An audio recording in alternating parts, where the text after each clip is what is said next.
Les photos ici, c'est votre mari? Non, oui, celle-ci.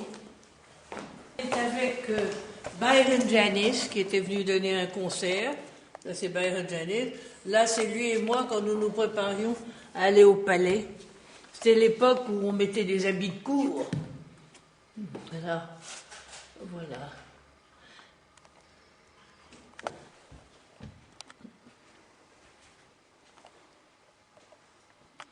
Alors, comme toute cette famille était constituée de musiciens, donc en 1860, le grand prince a décidé de faire un théâtre à l'intérieur du château en mordant sur les souterrains.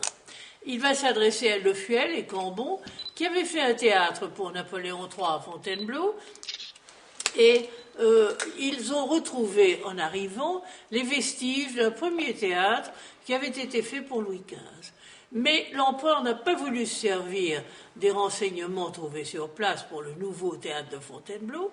Alors ce sont ces documents qui ont servi ici. Vous êtes donc dans le théâtre de Louis XV. Il faut oublier le rouge, qui est la couleur à la mode en 1860. Il faut l'imaginer en bleu pastel ou en blanc et or.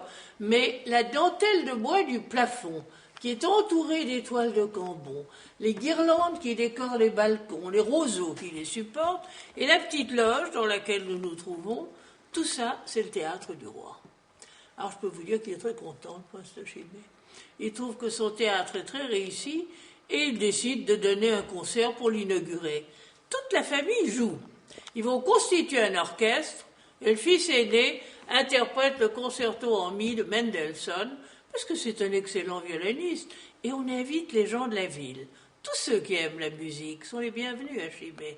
Ça va créer des liens merveilleux entre Chimayville et Chimay-Château, parce que toute la jeunesse va s'amuser ici à mourir. Ils vont interpréter toutes les opérettes d'Offenbach, les petits opéras de Mozart, de Pergolèse. Il y aura de la musique non-stop, interrompue par le terrible incendie de 1935, provoqué par ce corbeau qui avait fait son nid dans une cheminée.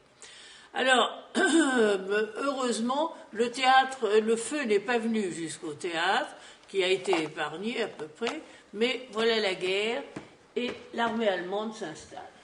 Alors, l'eau tombe dans la salle, provoquée par l'installation d'un canon ou quelque chose qu'il y avait sur la terrasse, et tout s'écroule, la dentelle de bois, les toiles du plafond. Et quand nous arrivons ici avec mon mari, en 1947, nous trouvons cette pièce complètement en ruine. Alors, avec l'aide de mes chers chimassiens et les moyens du bord, nous l'avons retapé et donné un concert pour nos amis. Et ils ont dit, c'est un amour. Vous devriez faire comme à Salzbourg, un festival.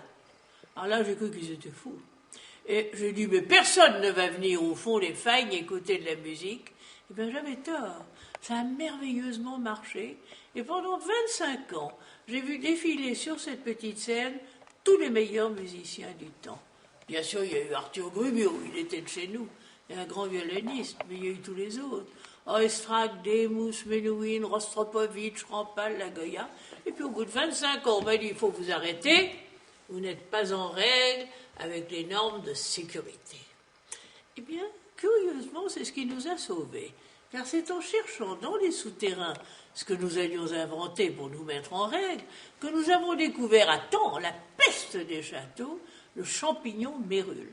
Et c'est cet horrible champignon qui transforme le bois en poussière, on ne voit rien, et un bon matin, tout s'écroule et c'est fini. Mais vous avez su quand même préserver votre théâtre. Alors, c'est là que j'ai dit, je suis très reconnaissante envers la région wallonne, j'ai appelé au secours.